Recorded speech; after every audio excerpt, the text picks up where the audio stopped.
Riwruok mar okinde okwedo paro mar chuga pis ma jotend migepe gi apis ma jatelo mang'iyo kaka jopiny kata kaka piny owacho tiyo. Jakom LSK Eric Theurio lero magi nyim komiti ma twak kind Azimio la Umoja One Kenya Alliance gi Kenya Kwanza e kar bagoro ma Bomas of Kenya. Eric Wenga man jafwambo marwa miyowa lerno yo machal kod ma. Thank you so much. Riwruok mar okinde ma pacho ka LSK nochopo mokwongo nyim kamati mar twak okinyi mar tich ariyo ka jakom mar LSK Theuri nokone kamatino ni paro mar chuga pisa mamoko onge tiende to ka ber to jo Kenya onego chop dwaro mar katiba e tim duto. LSK norakri kamati ma otelie kod Kalonzo Musyoka kod Kimani Ichung'wah kama bende ne gichiwo pachgi e wi dwaro maneno ni olu katiba mathuruka.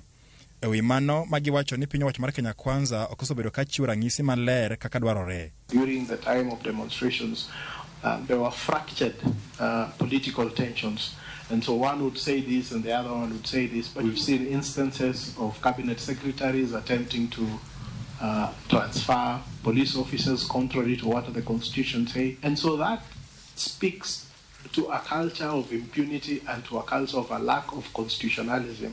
And we need to ask ourselves, who is setting the tone? Kweth mamoko mane ochopo nyim kamatino ne gin kaka mano mochung'ne weche mag demokrasia e thuruka kaluwore kod paro mamoko ma itwak gie sani jo Kenya biro chuno mondo dhi e mbulu mar paro okang' bende osechako yudo kwet mokalo. I just wanted to ask you, did I hear you talking about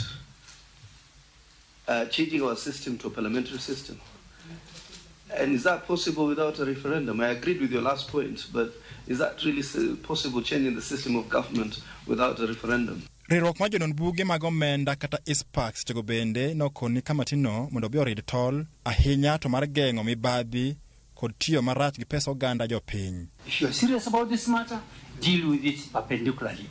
Don't just pick a few pick Hassan, pick Madegu, pick so and so. No. Let's do a surgery and say, look, I want to start afresh. And I can suggest to you how you do it.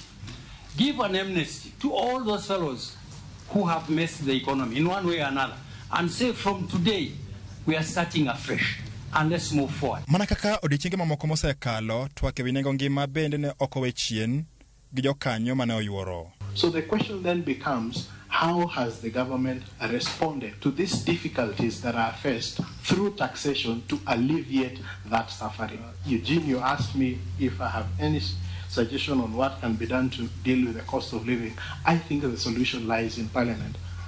That you should actually go back to Parliament and ask Parliament to look at the recent legislation, irrespective of what the courts are going to say come November when they deliver their decision. We also seek clarity and consistency on taxation matters, and we seek incentives for compliance with taxation matters and a streamlined tax administration. And the constitutional process we have here in Article 201 can actually ensure that some of these goals are met by a well-crafted amendment.